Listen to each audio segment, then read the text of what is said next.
On Amazon Prime Video, I watched last night Slice. This is a new, I guess it came out September 2018, horror comedy adventure thing.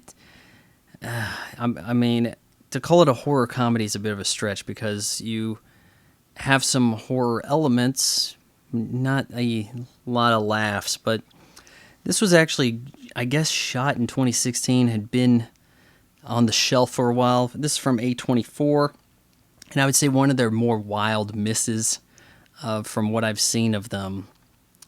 It has a look of somebody's, I tried to make an 80s music video look on YouTube. It has that kind of appearance. I was really confused about where the hell this was even set. You got this gal, she's like, I'm going to tell you a story about it, like a ghost and a werewolf in a pizza place. There's this place, Perfect Pizza Base or something. Like the name of the pizza joint is Relax, It's Perfect Pizza Base. What? Why the base? I don't understand. It just ring doorbell. Relax, it's perfect pizza. I kind of like that. It's like, hey, scared to answer the door?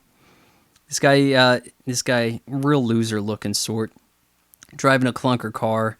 I'm trying to figure out when the hell this is set. Tries to deliver some pizza. A real pale black guy tries to answer like ashy. He didn't have the Vaseline. Oh my gosh, I'm in trouble. He didn't moisturize.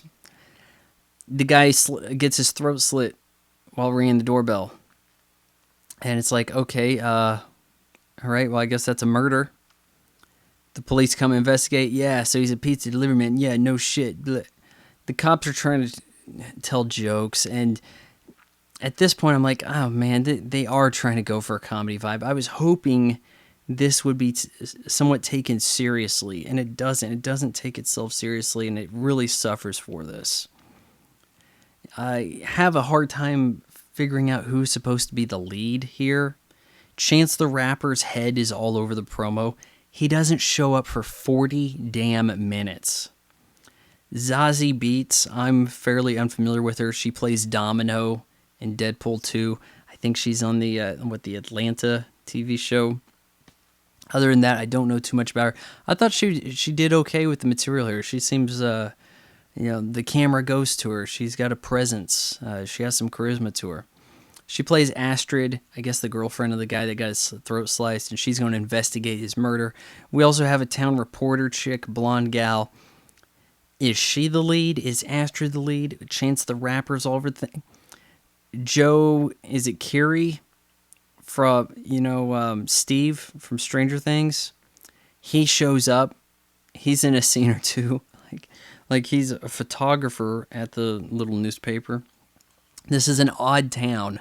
We're treated as some kind of we're trying to make this look like it was shot in the 80s promo tape, showing that this town has a large ghost population. So ghosts walk among them, and they look kind of like what we would call a zombie typically.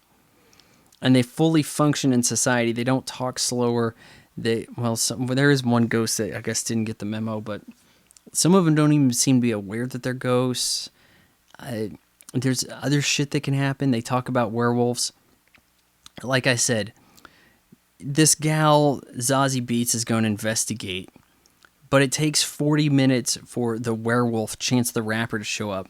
And he cruises the night pretending to deliver Chinese food from a Chinese food place that went out of business and was replaced by this pizza joint, which was built on top of an insane asylum that is a gateway to hell because there's also witches in town.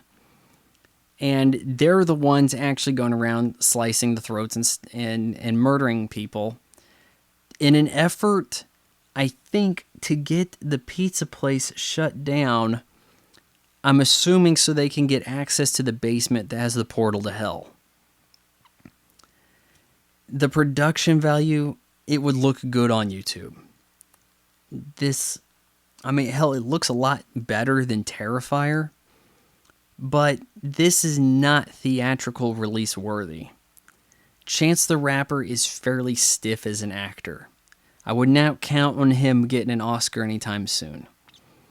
There's just stupid throwaway dialogue here and there. I I did think that one part was kind of funny where, what's his name, Paul Scheer? He's talking about their pizza joint, and like the reporter comes by. It's like, yeah, isn't it the place where like everybody's getting killed? Oh, come on, not everybody working here is getting killed, just two. And it's like, well, you don't have that many more left. But what's the penalty to death here if someone's a ghost and they're still around, and they can investigate their own murder and shit?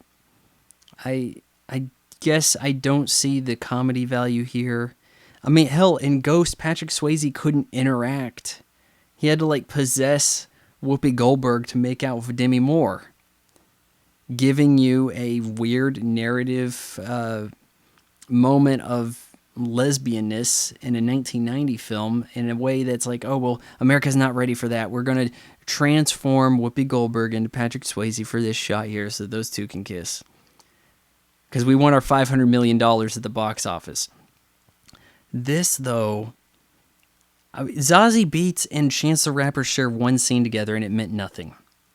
I think at some point they're like, oh, hey, the two maybe leads of this don't seem to have a scene together. Can we just have her show up at random, and he could be like, who are you? And she'd be like, hey, don't turn your back on this town. We need you. There's just a lot of slow-mo shots of people reacting. like, oh, hey, I got to stare off at this brick wall that has some graffiti on it. I know what I got to do with my destiny. The characters lack motivation. I like Chris Parnell. He's fairly underrated as SNL alums go. He's the voice of that box on the insurance commercials, the talking box that I think has something to do with Flow, but in a different version. Yeah, I think he's in same company, but he's the mayor of the town, and he's taking money from the witches' coven that is pretending to be against the ghost situation, like trying to. It's almost like the Democratic Party, like, oh, we're so pro ghost, iteration. The ghosts are the black people in town. We need to get along. Racist. Message, right?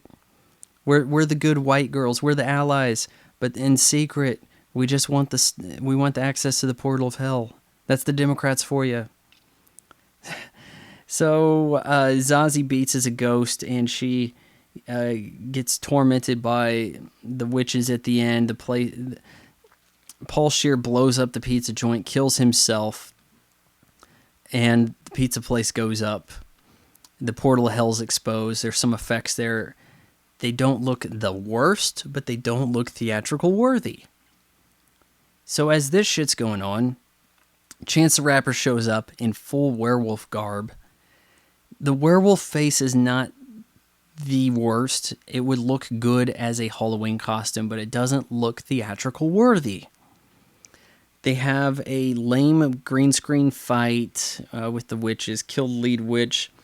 The hot witch, Catherine Cunningham, she gets taken to prison. We're then treated to some weird schlocky promo showing that a new pizza place has showed up. It's called like Jack's Place, that ran by the ghost, and he can hire ghosts. Does he have to pay them? Do they have better shit to do? I don't know. Chance the Rapper's there too. What, does he have to deliver stuff? Why does everybody watch TV here on a set that looks like it's from like the 70s? But they also have internet. Somebody pulls up a web page. It says from 2007.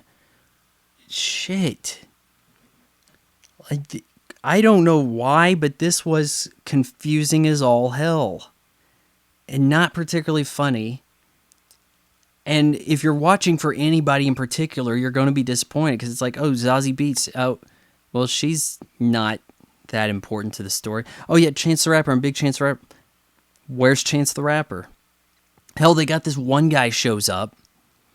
He calls himself, like, Big Cheese, and he was, like, some kind of lead he's selling drugs. What was the drugs? Like, cheese packets? It doesn't make any sense. And he acts like Al Pacino in Scarface. Jesus. So disappointing. I give Slice 1.5 out of 4 stars.